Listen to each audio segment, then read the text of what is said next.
morning, everyone. This is Leslie Jouflas with Trading Live Online, and welcome back to your Daily 5.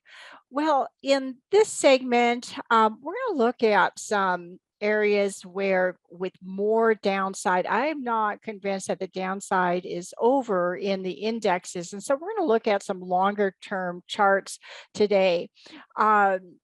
We're going to look at the S&P 500. We're also going to look at the SPX, the cash symbol on some weekly and monthly charts. We're going to look at a really interesting pattern on the Dow Jones Industrial. And we're going to look at the NASDAQ. And then the last thing we're going to look at today is symbol GBTC. This is the ETF that tracks Bitcoin. So I'm seeing some interesting things setting up on that.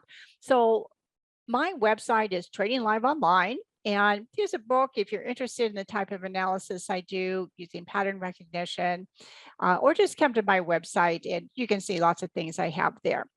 All right, so I am going to put my charts up. Okay, so I'm going to start up here. Let's start with the NASDAQ. I'm going to work my way from the NASDAQ to the Dow and then to the S&P. So I have a few charts on the S&P. So when I was on last time on Daily 5 from January 11th, and please check out that episode if you haven't seen it. These are some of the patterns that I was showing at the time. And the NASDAQ was in a range. It had done an A, B, C, D sell pattern up here. You can see here that it came through the lower trend line, but it hadn't closed below that trend line yet. And notice how it just tested that center area. And once it did that and came down and closed below it, it was most likely going to be making a larger move to the downside, which it did. So now we're looking at a bit of a bounce to the upside. Here I've got marked down here the RSI. Now the RSI, this RSI came down about as low as it did from March. Let me get this. From March 2020, that's where I have the start of this pink horizontal line. So now expecting a correction back to the upside. I'm going to use this high here and just do a bit of a retracement. It's almost gotten to the 0.382. I think if it gets past this 0.382 retracement, I'd be looking around this 0.50 to the 618 and looking for resistance on that. This move here is looking like potentially an Elliott wave, like wave 1, 2, possibly wave 3 here. If that's the case, then we would be looking for wave 5 to most likely extend below these lows here. Now, the Dow Jones Industrials, when I was doing some analysis on this index the other day, I noticed that there were some trend lines here. We can come right across the bottom here. We can see where this low came in from the lows the other day, and that is retesting these lows from June 2021. And it's also an area where you can see the market had a move to the upside to new all-time highs from there. And then this trend line here, it came up and I thought, well, that's interesting. And I looked up this pattern and I found it in H.M. Gartley's book from 1935, Profits in the Stock Market, which is just a classic book. If you don't have it, please consider getting it. And he referred to this as a reverse descending triangle. And he said this pattern is nothing more than an upward zigzag from a triple and in some cases a quadruple flat bottom. So here we have the flat bottom and the ascending trend line to the upside. So the Dow Jones Industrial, looking at this, is still in a very large range. So I think breaking below this low here will be a breakout to the downside. Now over here, I have marked in this X to 1. So this swing here, that was from February 2020 down to the lows, March 2020. And the extension of that, the 1618, is just about where this market found highs. So this is a strong resistance area. And again, I think any move to the upside, again, it's about a 382 to 50 retracement from this leg is going to find resistance on the Dow Jones. And watch these lows, because if these lows break here, then I think we're going to be looking at more downside. So now let's look at some of the S&P charts, and I'm going to start with the S&P 500 Emini. This is the futures daily, and I know if you've watched a lot of my segments, you've seen this chart before. So this is a parallel channel, and some of these lines in here are just showing repetitive swings in the market. And when you get swings and you can identify certain swing sizes, then you can also start to find the contracting sizes, the smaller moves from it, and also the expansion moves. So I noticed one here from, you see where this blue line is?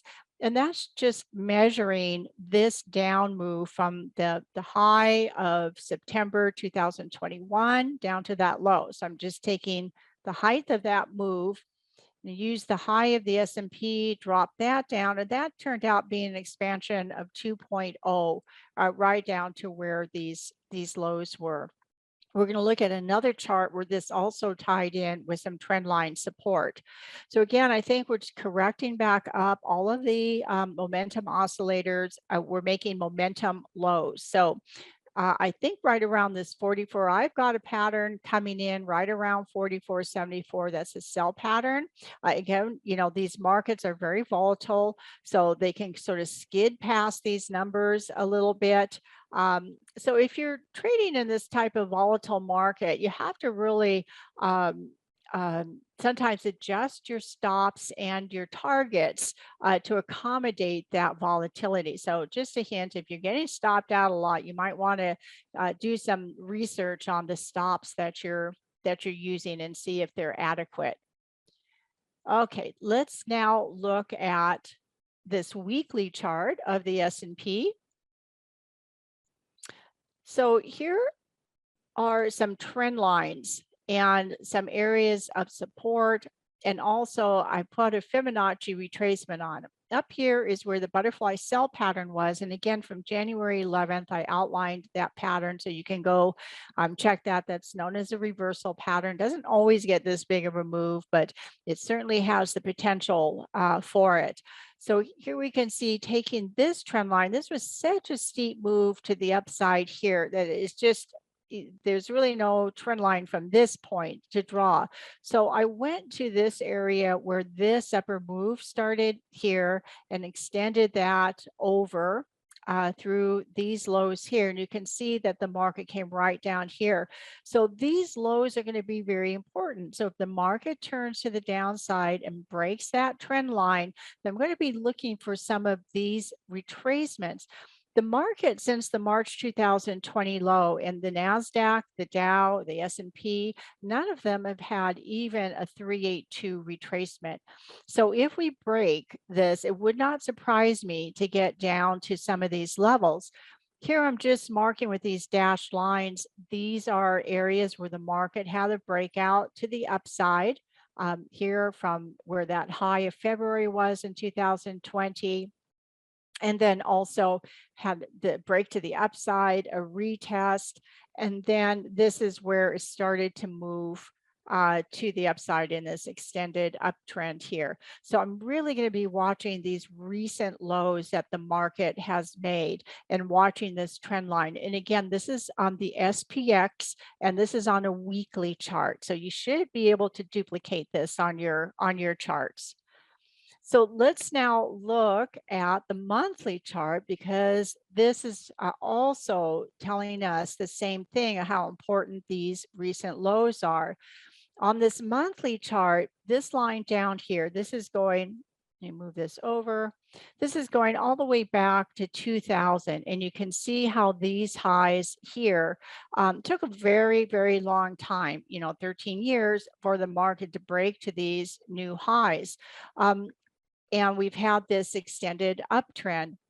This is the largest bearish candle that we've seen for a long time. And again, this is a monthly chart.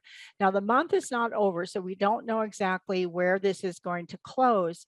But right now, if we go back January, we go back December, November, October, September, August, July, and June into 2021, if the market closes below that low, that's taking out all of the profits of the, of the market going back through June of 2021. So very important lows here. Okay, so that is, in a nutshell, what I'm looking at in the indexes, and there's been a lot of good intraday patterns with this volatility, lots of good things. So, but I also noticed on Bitcoin using GBTC, let me pull up this monthly chart first, that there's a buy pattern on GBTC, which tracks Bitcoin. And so this is a vehicle that can be used instead of outright Bitcoin if you want to follow this. It's just within a couple of points of completing this, and we can see using the monthly chart that if we line this up, this is right in this area where this low has been made, where this ABCD buy pattern completes. Sometimes they don't always get there exactly. That is coming back and retesting some of these old breakout areas. So we'll take a quick look at it on the daily chart. Here we go. And this has made lots of nice patterns. Here's where the market broke out of a coil to the upside, trended up. Here's where the highs were, butterfly buy pattern down here, all the way up to here. And there are ABCD sell patterns up here with another butterfly sell, and the markets declined over 50% to these lows. Well, here is where that ABCD buy pattern completes here and has been very close to that. This coincides also on this chart with this gap area. This was the gap to the upside with that. So if this makes another low down here, you may get a nice buy signal. I don't see any divergences yet on the RSI, but I would be keeping an eye on this market and some of these levels down here. The 127 extension is going to be a retest of the breakout from this coil area. So that's it. That's what I have for you today on your daily 5. I hope everybody has been doing well in these markets, and I'll see you next time on your daily 5. This is Leslie Jouflas with Trading Live Online. Hey guys, Dave Keller here with StockCharts.com. Thanks so much for watching our video. If you enjoyed it, and we hope you did, hit the like button right below. Also, we have so much new content every day. Consider subscribing to the channel. Just hit the subscribe button in the video or right below. Thanks for watching. Stay safe. Have a fantastic day.